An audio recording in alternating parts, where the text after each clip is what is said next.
Oi, o meu nome é Leone, eu faço jornalismo na PUC-Rio, tenho 22 anos e sou da equipe do Globo Lab Dados, Laboratório de Inovação Tecnológica da Rede Globo, em parceria com o ECOA PUC-Rio. Esse ano é uma figura muito querida, a tia Maria do Jongo, foi indicada ao primeiro prêmio da carreira, aos 99 anos. Ela é uma mulher negra de Madureira, especificamente da Serrinha, que renovou o jongo naquela região, deu vida. E eu fiquei muito chateado porque eu estava envolvido naquele prêmio. A história dela não foi contada em veículo nenhum. E o que aconteceu com tia Maria do Jongo? Quando ela foi indicada, aos 99 anos, ao primeiro prêmio da carreira, é sempre bom enfatizar isso, quando a gente vive em um cenário de racismo estrutural, que talentos negros são esquecidos. Uma semana depois do prêmio, ela morreu. Aí sim os jornais prestaram atenção nessa perda, que era a única pessoa viva, fundadora do Império Serrano. Então os veículos começaram a dar, e aí sim a história dela foi lembrada. Eu acho que a gente não precisa de mártires, a gente pode contar as histórias das pessoas enquanto elas estão em vida.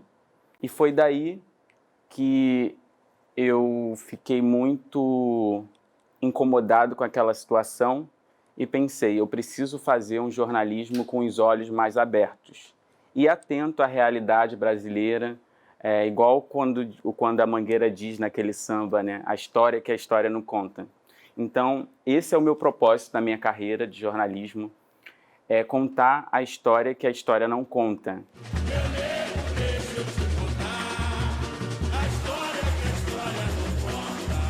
E eu recebi essa carta com a folha de jornal, onde eu dei a entrevista com a minha foto, com algumas ofensas racistas. Eu fiquei muito impactado e chocado, porque eu estava ali aguardando algo positivo, né, depois de uma entrevista tão bacana, e eu recebi aquelas ofensas racistas, ataques. O primeiro lugar que eu pensei foi denunciar isso nas redes sociais, como muita gente faz, e foi ali que eu encontrei apoio. Uma coisa tão velha, né?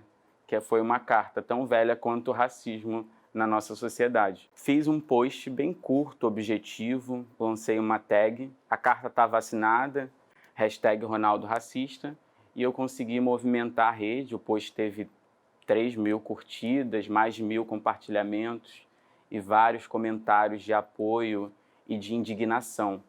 Então eu costumo dizer que eu não quero deixar que o racismo limite a minha história, que diga o lugar que eu tenho que estar, o que eu tenho que falar, como eu tenho que me vestir. E aquele momento, nas redes sociais, que tive uma exposição, foi interessante para eu aprender como eu ia me posicionar dali para frente. Criei uma persona, eu coloquei o meu Instagram, na verdade já era Leone Black, e comecei a falar sobre esses casos, sobre outras coisas da vida aleatórias, de uma maneira positiva. Porque normalmente quando a gente pergunta qual é a história de um jovem como eu, a gente já imagina uma história que vai trazer muitas lutas e coisas que vão levar a gente a uma ideia de meritocracia, né? Uma história de superação. A gente não pode falar em meritocracia quando as pessoas partem de diferentes lugares, de diferentes distâncias. E não era aquilo que definitivamente eu queria falar. Que eu queria trazer um discurso diferente, trazer um discurso propositivo, um discurso de mudança, um discurso realmente efetivo. E eu tento orientar a minha carreira nesse sentido, em algo que vá trazer mudanças na sociedade. Eu considero influências todas aquelas pessoas que passaram por mim, positivamente ou negativamente. Então, quando eu faço um post, eu sempre tento imaginar que existem pessoas que estão escutando aquilo. Então, é uma dimensão de responsabilidade.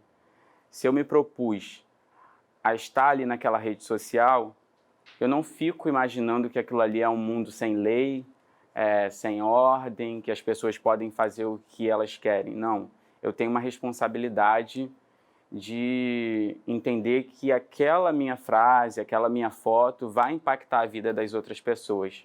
Eu acho que, para mim, as redes sociais elas não são um lugar ideal para você falar sobre tudo da forma que você quer. Eu tento orientar os meus posts, as minhas mensagens, pensando em como aquilo vai chegar para o outro. Aquilo não é um espelho da minha casa que eu vou ficar falando para mim mesmo como acontece, né? Então eu sempre busco entender o que aquelas pessoas estão querendo ouvir,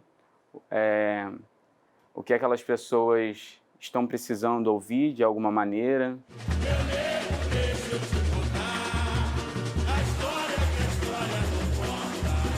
Porque eu costumo dizer que a gente só precisa de um sim para mudar a nossa história. Então, se for o sim certo, a gente consegue transformar uma história que vai dali para frente ser muito diferente. Eu tento não ficar preso no não, porque são os nãos que vão limitar os nossos sonhos. Então eu estou sempre em busca do sim. E nesse caso do Canal Futura, foi exatamente isso. Eu só precisava de um sim para participar daquele programa e desenvolver um episódio tão interessante sobre professores inspiradores. Eu fiquei incumbido de escolher uma professora aqui no Rio de Janeiro. Foi a professora Jaqueline Gomes de Jesus, que é a primeira mulher trans professora do Instituto Federal do Rio de Janeiro, e que também a história dela fica esquecida. Ela tem mais de 100 publicações acadêmicas e não é tão valorizada.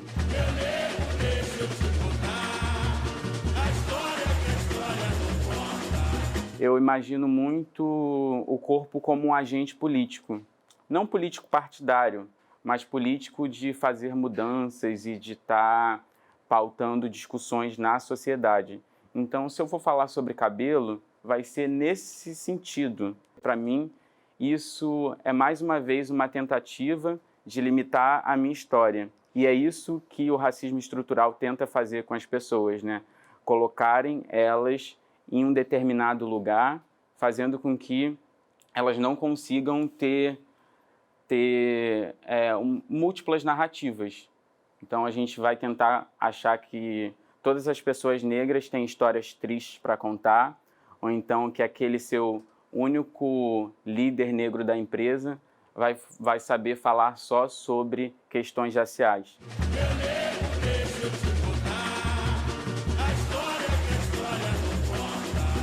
Eu sei que é importante a gente ter fantasias, ter utopias, mas eu estou na altura do campeonato que eu sempre tento ser um pouco mais pragmático. E falar sobre o sonho, para mim, é difícil, por mais que eu tenha bastante sonhos, assim. Porque é um processo de aceitação e de constante quebra para dizer, olha, eu sou capaz de estar aqui. Um dia, entrar na universidade foi um sonho para mim. Eu consegui entrar. E hoje, talvez seja ser absorvido pelo mercado de trabalho, na profissão que eu escolhi, porque o que eu percebo é que vários jovens se formam na universidade e são ainda levados àquele sentimento e aquela necessidade de sobreviver. Hoje eu pretendo focar na carreira voltada para o audiovisual, voltada para debates da realidade brasileira, que eu tento sempre ampliar um pouco as discussões. O meu sonho é um projeto de vida e que traz muitas coisas.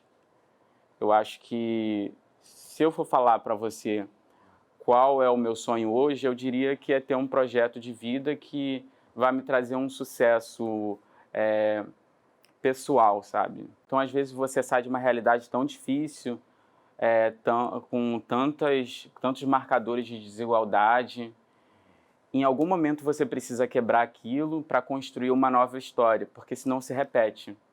Às vezes, igual minha mãe. ela foi uma grande quebra na história da minha família, porque minha mãe conseguiu ser a primeira pessoa a entrar na universidade. Ela trabalhava na fábrica durante o dia como costureira e à noite fazia universidade, depois conseguiu se inserir na sua carreira. Minha avó era costureira, minha bisavó era costureira, e parece que existe um determinismo nas histórias, ainda mais quando a gente fala na realidade brasileira. Essa manutenção do status quo das pessoas, elas vão se perpetuando ciclicamente. Então, de gerações em gerações, essa história tende a se repetir. Então, de uma maneira geral, eu busco avançar um pouco mais que minha mãe. Se ela conseguiu ter essa quebra e ascender um pouco mais na vida, eu preciso avançar ainda mais. Então, é algo que vem sendo construído ao longo de gerações. Eu sei que eu sou resultado de um processo histórico, assim como todos nós. E se esse processo é desigual, o resultado vai ser desigual também. E eu fico pensando sempre nessa dimensão, né, geracional e nessa tentativa de quebras de ciclos viciosos que a nossa sociedade tenta perpetuar.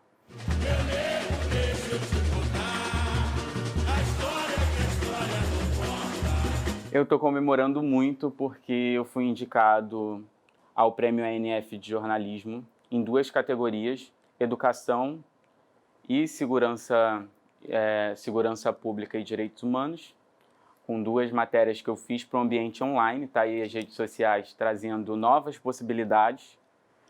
Eu fiz a matéria para o Projeto Colabora e, dentre essas 2, uma eu tenho uma profunda admiração assim, do que eu fiz.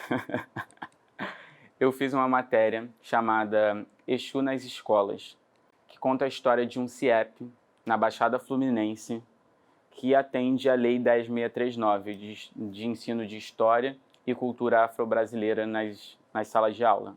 E aí eu comecei a pesquisar personagens, escolas que atendiam, escolas que não atendiam, e eu costumo dizer que essa reportagem, que se chama Exu nas Escolas, por causa da música da Elza Soares, que traz esse debate, que foi lançada no mesmo ano, trazia muito do que eu quero para a minha carreira, que é justamente colocar luz a esses temas que são denegados ao esquecimento. E eu fui lá na Baixada Fluminense, em São João de Meriti, entrevistar os professores que me receberam tão bem, mostraram trabalhos incríveis que desenvolvem, e também conversei com uma outra escola particular que não atendia a lei e percebi o quanto a gente ainda precisa de um jornalismo mais consciente, de um jornalismo que esteja atento à realidade brasileira e que paute essas questões de maneira qualificada, que é sempre o que eu tento trazer, com um olhar um pouco mais sensível para essas questões, trazendo histórias que deveriam ser mostradas, que deveriam ser contadas e estão sendo esquecidas.